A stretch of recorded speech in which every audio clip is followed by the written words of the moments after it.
Hello and welcome to the SciFirst MovieTalk episode. So in this episode, I'm discussing the 1997 independent Canadian science fiction horror film, Cube, as directed by Vincenzo Natali in his motion picture directorial debut. This is quite an interesting feature. I was recommended it by a friend many years ago, and although reticent at the time, I'd never kind of seen anything quite like it. Given that, to be honest, it really did look quite cheap and tacky. I was completely taken aback by it, and I haven't looked back since. It is a film that has achieved cult status in the years following its release, and is very easy to see why. It has a very original and indeed a very intriguing premise, even without the gore. And that aside, the movie has a captivating quality that will have you gripped from the get-go, and has been a firm favourite of mine since that very first viewing back in the day. What I would say is that if you haven't watched this movie before, then I wouldn't watch this review. Now, I'm going to try and keep it as spoiler-free as possible, but by insinuation, I may end up giving something away. And this is a film you need to watch first off without knowing what's going to happen, or I think without any preconceptions about it at all, which I think would otherwise kind of skew your enjoyment, perhaps. So if this applies to you, switch off now, but please do come back to SciFirst MovieTalk and let me know what you thought of the film, of course. I would be very interested to know. Now, the premise of the movie is devilishly delectable in its simplicity. A group of strangers wake up inside a room with exits on all sides, but with no recollection of how they got there, stripped of their clothes, placed in standard-looking uniforms, and devoid of personal possessions, they are forced to work together in order to make sense of what they have around them and indeed how they could possibly escape. They soon learn that what lies beyond each of the doors within the cube is a seemingly endless array of more rooms, each similar in appearance, but with some deadly secrets. Booby traps are laden seemingly randomly throughout the maze of cubes, each spelling an instant and gruesome death for those who enter. One by one, our group tentatively enter each room in turn, trying to work out a way to tell which rooms are safe, and indeed to where they eventually lead. Is there a way out? What will they find on the outside if they do? So it's sort of like a more macabre and sinister version of the rat in a maze experiment, only we're the rats, and somewhere out there in the void you imagine a giant rat in a lab coat with a cheesy grin on his face. It isn't, so don't worry, don't go there. It really doesn't go there. That's just me. That's just my warped sense of humour. The point is, there seems to be no point, no reason for the cube to exist, and this feeds into our paranoia, like a pressure cooker building to blow, a powder keg of explosives, as our unlucky and unknowing participants slowly succumb to the claustrophobic conditions and relentless numbing of the futility of their actions. So, regardless of anything else that really occurs in this movie, it's the premise that grabs me every time. No matter how many times I watch it, I know exactly what's about to happen, But more than the gore, more than the shaky acting and the poor camera angles, the idea of these cubes, the mystery of it all, the ingenious mechanisms required, and ultimately the puzzle that unfolds is phenomenally gripping for what it is.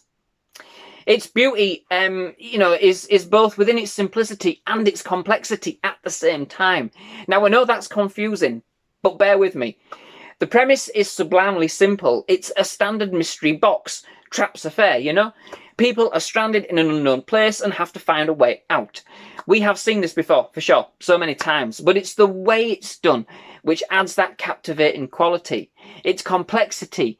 These just aren't ordinary traps. This is no ordinary game. The fact that we never truly understand the cube's purpose, or why anybody was chosen other than potentially for their individual skills. The fact that it comes down to solving maths equations in order to determine the risks posed by the next room. The fact that everything seemingly has purpose, yet at the same time has none. Complex indeed. The film certainly poses far more questions than it ever answers. Simply put, it answers none of them. But that for me is the intriguing part. As frustrating as it may never be to get any answers, the fact that it has you asking and pondering throughout is part of its hold on you. The most we ever get is a potential government conspiracy, to the extent a government experiment gone out of control. People are simply in the cube because it's there. Not to use it would mean its existence would be meaningless and would have to be justified. It all gets quite deep and philosophical at times. It is quite anti-establishment, all things considered. You get the feeling that the cube may have some kind of consciousness, yet at the same time has an organised, methodical and calculating presence of its own. It does a deep dive into your senses with its really kind of tantalising and claustrophobic feel. There is just something about such an involved puzzle mystery that just grabs your attention, you know? The only real thing that may have made this even more intense would be for the participants who have had partaken in challenges along the way, sort of akin to the Crystal Maze or the Cube, which for reference are some game shows series in the UK, but I'm not sure if the format's kind of originated elsewhere or whether or not other countries have something similar, but yeah, that kind of thing. The film's dialogue leaves something to be desired. At first, it's very stunted and very very contrived, so not contributed. And by the end, it tries to kind of give deep philosophical meaning to everything going on. The characters are simple tropes of their expected stereotypes, you know, and never really fleshed out. We have no backstory, no real difference in emotion. As they all start feeling the pressure, everything becomes strained, but we are kind of left, all we're left with is just a lot of angry people shouting needlessly at an empty space in the room. We do have a good selection of characters: a cop, a doctor, a student, an escape artist, and indeed somebody with a mental disability.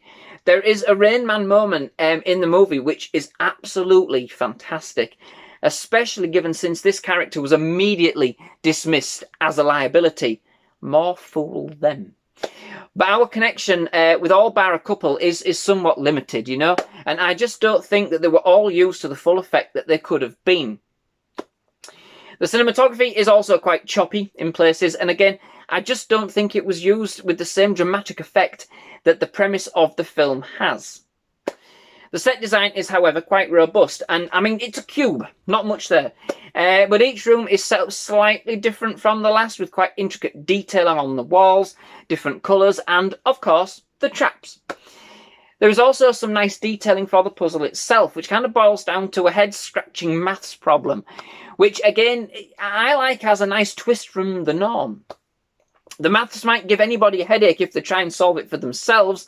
I always just find it's best to just kind of take their word for it, you know? But yes, a nice addition overall, contributing to kind of build on the precision of the traps themselves, and indeed the cube as kind of this overarching structure. The effects are pretty decent, all told, pretty gruesome at times.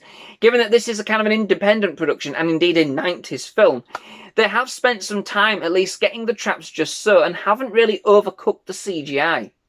The traps are brilliant, but it is the suspense itself as we enter yet a new, an unknown room that wins every time for me. Overall, although I may have watched this numerous times, this still very much holds up my attention throughout. Its acting, dialogue and cinematography do hold it back somewhat, but nonetheless it is still a solid piece of psychological science fiction horror, with a premise that is more than intriguing enough to carry it through. With practically no answers, suspicion and paranoia from everybody involved in the film, like a boiling pot, the pressure slowly builds as our victims struggle to cope with the concept of no hope and the futility of their actions. It definitely holds a few shocks and surprises along the way. It is a test. Is it a game? Is it a maths lesson? There's certainly more to the cube than we're ever told in this brilliant blend of paranoia and sci-fi horror. It's what I would imagine living inside a Hellraiser puzzle cube might feel like, you know? Give it time to warm up. You won't be disappointed. So, that brings me to the end of this episode. Many thanks for watching. I do hope you've enjoyed. If you have, please leave a like. Please do hit that subscribe button for more movie reviews, trailer reactions and other movie-related content. Absolutely loved having here at SciFirst MovieTalk. Definitely love to have you back. But most of all, just thank you very much for watching. Goodbye.